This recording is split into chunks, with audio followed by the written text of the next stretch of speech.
Halo semua. Natasha di sini. Pada zaman sekarang, mengubah tubuh dan mencapai bentuk badan impian bukan sekadar keinginan, tetapi satu kenyataan bagi mereka yang mempunyai disiplin dan tekad. Salah satu contoh yang memberi inspirasi ialah Mel David, yang setiap hari membuktikan bahawa mencapai fizikal atletik adalah sangat mungkin, sama ada di game dengan latihan yang intensif, atau di rumah dengan kaedah yang berkesan. Dengan perjalanan yang penuh dengan penguasaan dan pembelajaran, Mel telah menjadi contoh kepada ribuan wanita yang bukan sahaja ingin memiliki tubuh yang menawan, tetapi juga untuk memperkuatkan minda dan emosi mereka.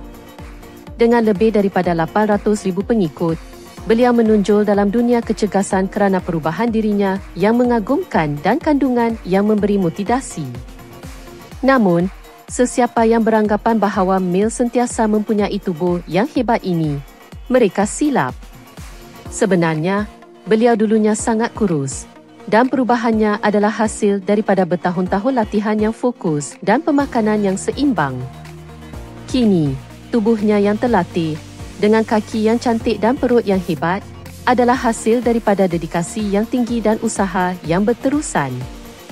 Jika perjalanan Mel memberi inspirasi kepada anda, tinggalkan komen dan kongsikan pendapat anda mengenai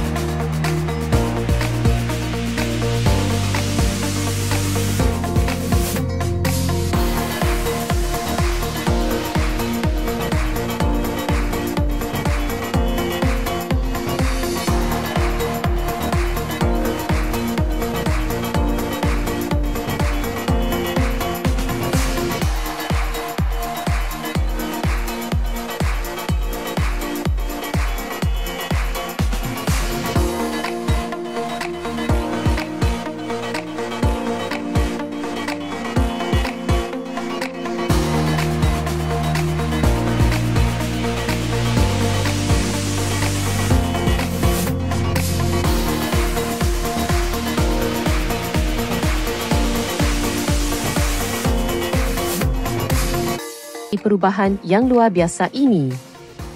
Jangan lupa untuk memberi like dan melanggan saluran untuk mendapatkan lebih banyak tip dan cabaran kecergasan. Sehingga video seterusnya.